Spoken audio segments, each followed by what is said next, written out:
الحمد لله رب العالمين والصلاة والسلام على سيد الأنبياء والمرسلين وعلى آله وأصحابه أجمعين، أما بعد، أعوذ بالله من الشيطان الرجيم، بسم الله الرحمن الرحيم. قل إن كنتم تحبون الله فاتبعوني يحببكم الله ويغفر لكم ذنوبكم. وقال الله تبارك وتعالى: لقد كان لكم في رسول الله أسوة حسنة. وقال الله تبارك وتعالى: وإن تعدوا نعمة الله لا تحصوها.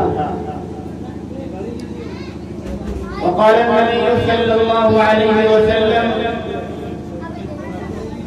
لا يؤمن أحدكم حتى أكون أحب إليه من والده وولده والناس أجمعين، أو كما قال عليه الصلاة والسلام.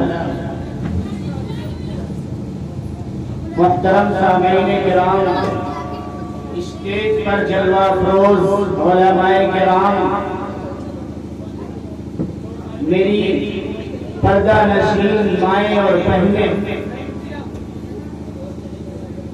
کافی دیر سے ہم سب رسول اللہ صلی اللہ علیہ وسلم کی ذات و صفات، اخلاق و اطوار، عادات کے بارے میں شعر کے انداز میں نعت شریف سماعت فرما رہے تھے، جس میں ہمیں نبی کریم صلی اللہ علیہ وسلم کی بہت ساری صفات، بہت ساری طرز زندگی کے احوال معلوم ہوئے. یقیناً آقا صلی اللہ علیہ وسلم کی ذات گرامی ہم سب کے لیے ایک بہترین نمونہ ہے. آپ صلی اللہ علیہ وسلم کی زندگی کا ہر موڑ، آپ کی زندگی کا ہر لمحہ ہمارے لیے ایک بہترین آئیڈیل اور نمونہ ہے. قرآن کہتا ہے: لَقَدْ كَانَ لَكُمْ فِي رَسُولِ اللَّهِ أُسْوَةٌ حَسَنَةٌ، کہ اللہ رب العزت والجلال نے ارشاد فرمایا کہ محمد صلی اللہ علیہ وسلم کے طریقے میں، ان کی سیرت میں، ان کے اخلاق و کردار میں، ان کے لائے ہوئے دین اور شریعت میں ایک بہترین نمونہ موجود ہے. یعنی کیا بتایا جا رہا ہے؟ کہنا یہ ہے کہ اگر آپ کی زندگی کا کوئی لمحہ اور کوئی موڑ آتا ہے تو وہ جناب محمد رسول اللہ صلی اللہ علیہ وسلم کی زندگی کے مطابق گزرنا چاہیے.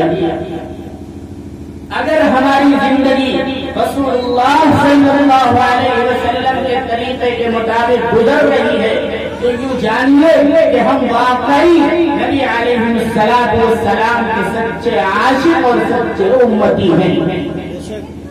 ہماری زندگی کا کوئی بھی لمحہ آئے تو ہمیں سب سے پہلے یہ غور کرنا ہے کہ نبی صلی اللہ علیہ وسلم کے طریقے میں، نبی کی زندگی میں ایسے ماحول کے لیے، ایسے موڑ کے لیے کیا احکام ہیں، اللہ رب العزت والجلال نے ہمیں کیا حکم دیا ہے، ایسے موڑ پر ہمیں کیا عمل کرنا ہے.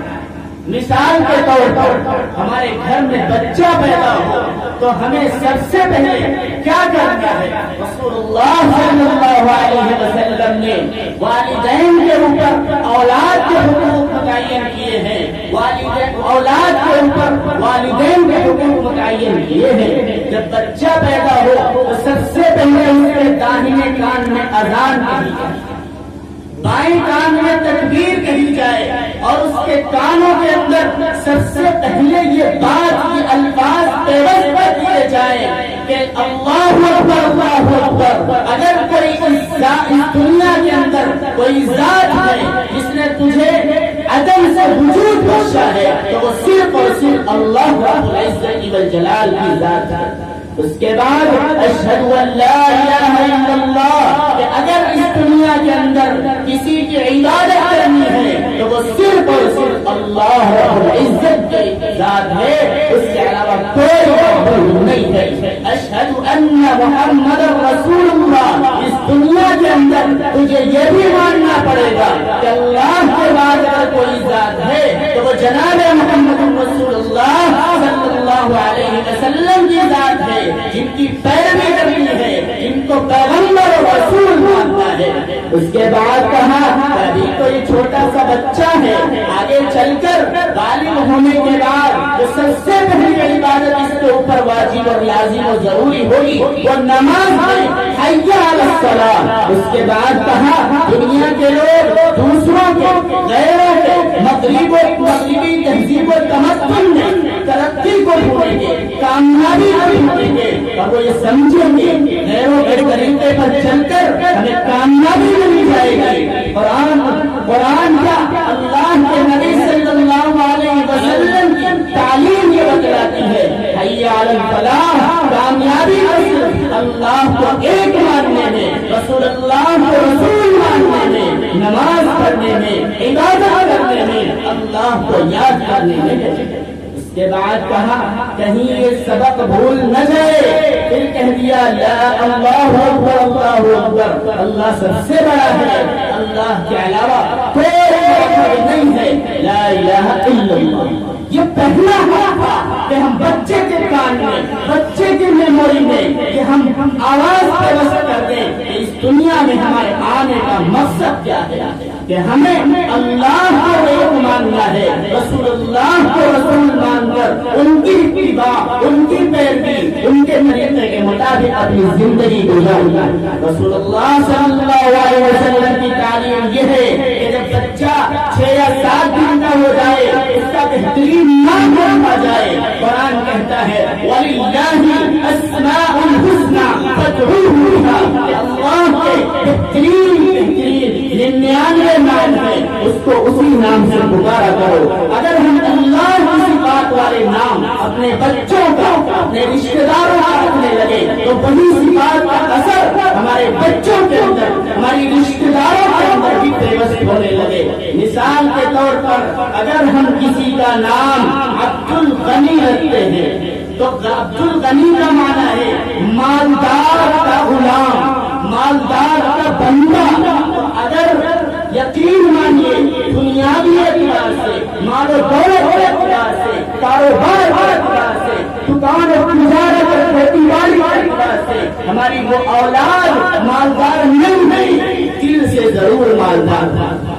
کیوں؟ اس نام کی صفت، اس نام کا اثر، جس کا نام یہ رکھا گیا ہے اس کے اندر ضرور پیوست ہوگی۔ رسول اللہ صلی اللہ علیہ وسلم کی عقلی تعلیم یہ ہے کہ جب بچہ 6 یا 7 دن کا ہو اس کا عقیقہ کروایا جائے۔ آج ہم جب بچہ پیدا ہوتا ہے تو ڈاکٹروں کے پاس لے جاتے ہیں اور کہتے ہیں اس کو خسرے کا ٹیکہ لگا دیجیے، اس کو پولیو کا ٹیکہ لگا دیجیے، اس کو فلاں بیماری کا ٹیکہ لگا دیجیے۔ رسول اللہ صلی اللہ علیہ وسلم نے ہمیں یہ تعلیم دی کہ ہم اس کے نام سے، اس کی طرف سے اللہ کے نام پر کوئی قربانی پیش کریں اور یہ عہد لیں کہ ہم اس بچے کی طرف سے قربانی کر رہے ہیں۔ اے اللہ جو بلائیں، جو مصیبتیں، جو پریشانیاں آنے والی ہیں اس کو ختم کر دے، تو انشاءاللہ وہ بچہ تمام بیماریوں سے محفوظ رہے گا۔ اس کے بعد رسول اللہ صلی اللہ علیہ وسلم کی تعلیم یہ ہے کہ جب وہ کچھ بولنا شروع کرے تو اسے اللہ اللہ کہلوایا جائے، اس کی زبان سے اللہ اللہ کا لفظ نکلوایا جائے، یعنی جب بچہ جب بھی بولے تو اپنے اللہ کو یاد کرے۔ جب کچھ اور بولنے لگے تو لا الہ الا اللہ محمد رسول اللہ کلمہ پڑھوایا جائے، تاکہ اس کے دل کے اندر یہ بات پیوست ہو کہ ذات کو صرف عبادت کے لائق ایک ہی ہے۔ محمد صلی اللہ علیہ وسلم کی زندگی ہمارے لیے آئیڈیل اور نمونہ ہے۔ جب وہ بچہ اور بڑا ہو تو اسے بہترین تعلیم دلائی جائے۔ آج خواہ ہو دنیاوی تعلیم ہو، خواہ ہو دینی تعلیم ہو، یقین مانیے آج ہم سب کچھ بناتے ہیں۔ میں نے کبھی نہیں کہا ورنہ میں کہنے کی ضرورت کر سکتا ہوں کہ آپ اپنے اولاد کو ڈاکٹر نہ بنائیں، انجینئر نہ بنائیں، وکیل نہ بنائیں، دنیاوی تعلیم سے آراستہ نہ کریں، یقیناً کریں